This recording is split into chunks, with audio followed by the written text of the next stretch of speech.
Hey, what's up, guys? Ron Harris here, and want to take you down memory lane 29 years ago to the 8th annual Arnold Classic in 1996. Great show. I'm going to summarize it for you. I was there. I was actually part of the ESPN production crew. We were filming it for a 1-hour special, and that's where I want to begin, was an opening skit. And I always butthurt because the year before, 95, and this year, 96, my boss, the executive producer of the company, American Sports Network, Lou Zwick, he took the job of doing these skits with Arnold Schwarzenegger and how it would open the show. And I always wanted to go along, but I wasn't invited. So this particular year, it was Arnold with 4 of the previous winners. I remember there'd only been 7 Arnold Classic shows at this point. But all these guys here, you see Kevin Levrone, Flex Wheeler, Vince Taylor, and Shawn Ray were all previous winners of the Arnold Classic. And here he's telling them all they were the best winner of the show. They were his favorite. And he told them why, this or that attribute that they had.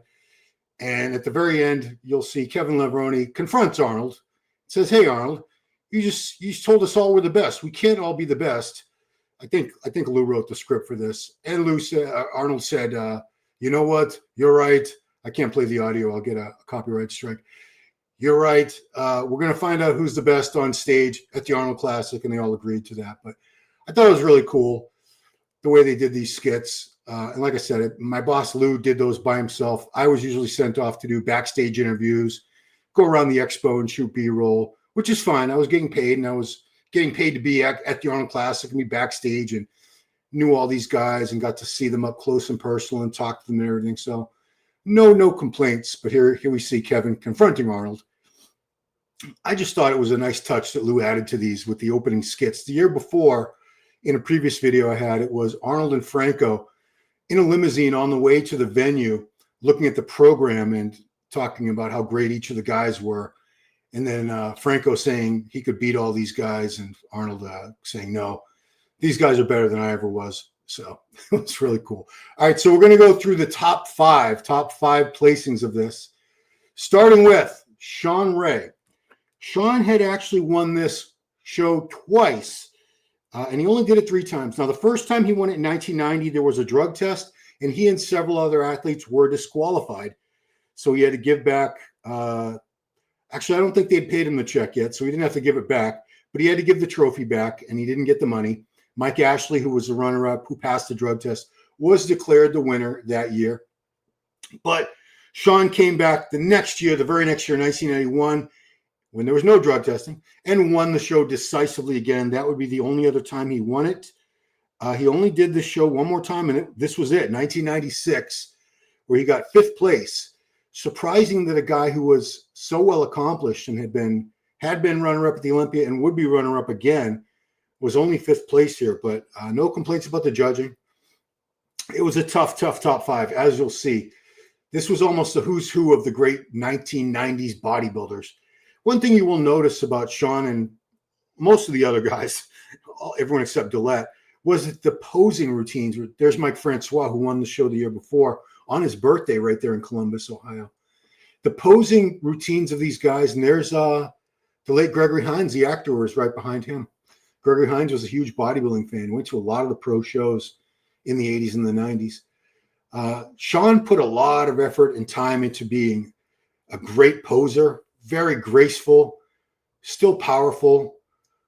He was one of my idols as far as posing. I used to study his routines and dream of the day I could do routines like that. And you guys probably know Terrence Ruffin at this show in Prague, Czech Republic recently.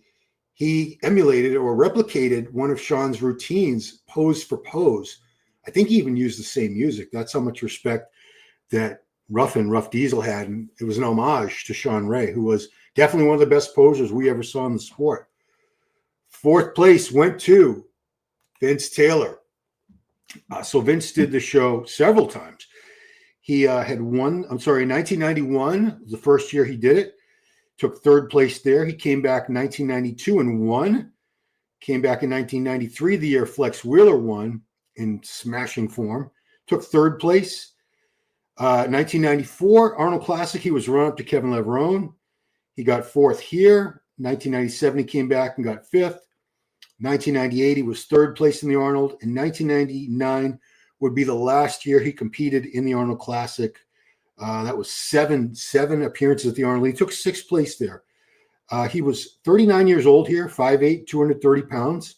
I guess I should let you guys know that Shawn Ray was 5'7", 208, and 30 years old. So Vince Taylor here, he went on to win, I believe it was 5 Masters Olympia titles. Masters Olympia didn't exist yet. I'm sorry, no, it did. It had just been created. But Vince was still competing and doing very well in the Open. He would hang on in the Open shows for a couple more years until he moved over to the Masters and was very, very dominant. Vince was also another very accomplished poser. He was the first one that ever did that Terminator robot routine, which I had to cut off here because my clips are limited to 2 minutes. But he was the one who innovated that whole Terminator robot style of posing. I believe he made that debut of it at the 1991 Olympia in Orlando, where Lee Haney got his 8th and final Olympia and Dorian Yates was runner-up. Vince was third that year. There he is beginning the Terminator routine, as you can see. So I do have the first part of it there.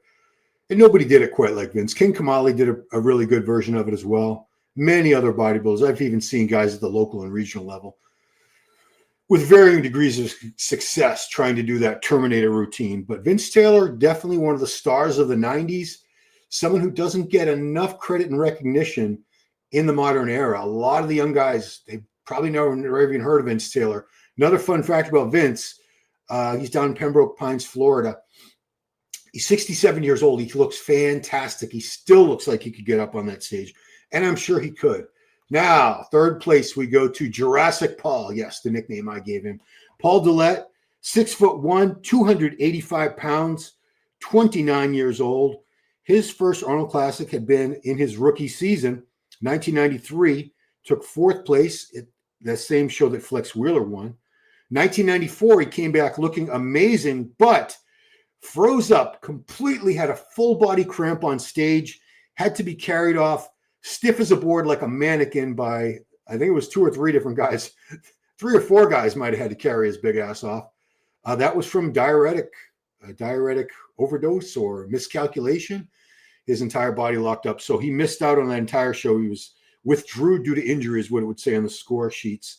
Took third place here this year. He would only do the Arnold Classic one more time in 1997 and placed 6th. But I want you to note the size of Paul, because I know a lot of you guys think they didn't have big guys like we do now back then. I mean, guys like Nick Walker and Samson. We didn't have big, massive freaks back. Of course we did. Paul Dillet was enormous. In terms of height and width, I'd put him up there with anybody. He was so wide across the shoulders. When you stood next to that guy, it was crazy how big and thick and wide he was. Never really reached his full potential, I don't think. I think posing could have always been a lot better. His back could have been better. In the back shots, his massive shoulders sort of overpowered the back. But, man, he was still a stalwart. He was somebody who did very, very well in the 1990s. Won a few big shows. Won the Night of Champions. Won a lot of Grand Prix shows. Never got an Olympia win, but he was top 5 on many occasions there, Paul. Definitely somebody who was a legend in that decade. So now we move to second place, Flex Wheeler. So we know Flex had made his Arnold Classic debut in 1993, which some people still believe, I actually made a video about it last year, was the greatest bodybuilding physique ever seen on a stage. He won that. That was in 1993. 1994, he broke his neck and missed the whole season. 1995, the year before this, he came back, made his comeback, and had to take second place behind Mike Francois. Here he was second place again, so 2 years in a row. 1997, he would come back and win it a second time. 98, he would win it a third time. 2000, he would get his fourth win at the Arnold. The record was only broken about 6 or 8 years ago when Dexter Jackson got 5. So the all-time record for Arnold Classic wins is 5, held by Dexter Jackson. But until then, for a long time, it was Flex Wheeler with 4 Arnold Classic wins. And you could see why he was called the Sultan of Symmetry. Just spectacular shape, muscle fullness, round muscles, small joints. Clavicle width was not spectacular, just like it wasn't with Phil Heath, but he put so much muscle on top of that. Here he was 5'9", only 230 pounds he was listed, 30 years old. He would eventually be competing 250 or a little bit over, but when he won this for the first time with the look that many people think was his best ever, he was only 216 pounds. So Flex had many, many different looks over the years, and they were all fantastic in their own way. Whether you like this more streamlined, smaller version of Flex with ultra grainy conditioning, or the bigger, fuller, thicker look that he would have toward the end of his career as an open bodybuilder, he did come back many years later and tried Classic at the Olympia on a special invite. Didn't go too well, but it was still good to see him up there one last time. So Flex Wheeler, fantastic physique, one of the greatest of all time. Some people believe, and you know what, it's a matter of opinion. Some people do feel this was the greatest physique of all time in bodybuilding, just in terms of overall attributes: size, structure, shape, condition, all those things. Condition, I'd say he was only in awesome condition a few times in his whole career. Many of his wins were made at about 90% condition, which was good enough because he had so much else going on. All right, now we come to our winner, Kevin Levrone. Kevin had made his debut here in 1992, his rookie season, with a runner-up to Vince Taylor. Let's see. No, I'm sorry, that was the Olympia. He actually made his debut here in 1994 with a win. 1995, he was runner-up to Mike Francois. Is that right? Or was Flex runner-up? Oh, boy. So he won this again in 1996. This year, he would never win it again, but he was a four-time Mr. Olympia runner-up. Kevin had such a hybrid physique. He had mass like a mass monster. Here he was 5'10", 255 pounds, and 32 years of age. Very small, tight waist. Now you can see we didn't have the camera quality back then. We didn't have 4K cameras, more like 1K, but you could still see the striations. His glutes were dug out. He was another guy, Kevin, who had many different looks over the years. When he won the Night of Champions in his rookie season, he was only about 225 pounds, and he would compete as heavy as 255, 260 later on in his career. Which version of Kevin do you like? I mean, you could take your pick. They were all good in their own way, just like Flex had so many different looks that were all amazing in their own ways. One note about Kevin is, as great as his routines look, they were always improv. They were always made up on the spot. He just never felt the need. He wanted to be in the moment and to hit the poses as they came to him, just totally on the spot, which is astonishing when you look at these routines, because they look very well choreographed and rehearsed, and they were not at all. Which the first time he told me that, I was in shock.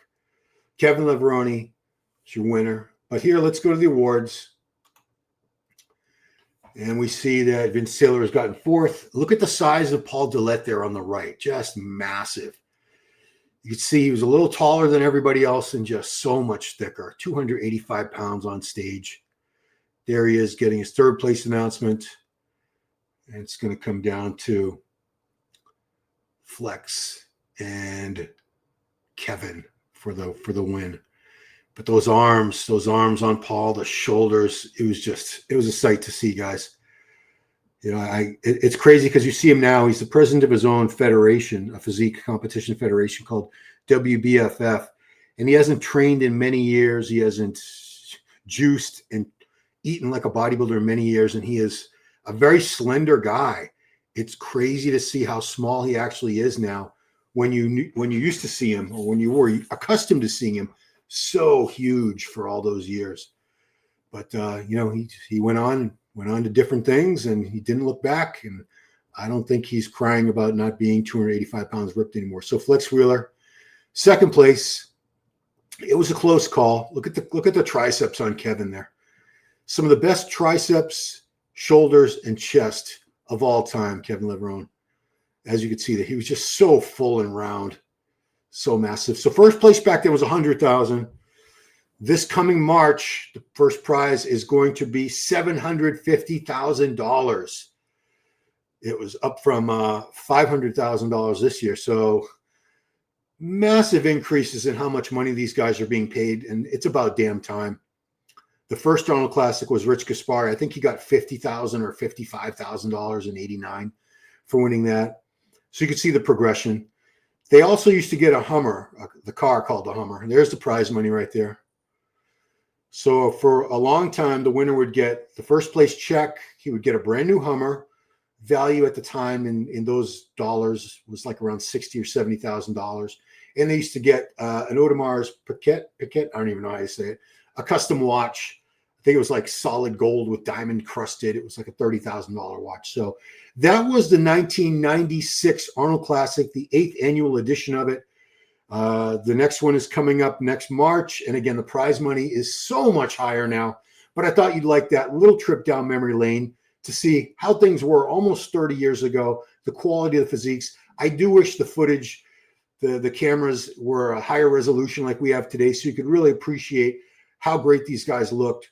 But I think you got a good idea from watching that. So thank you so much, guys, for watching. Appreciate it. I'll see you next time. Bye-bye now.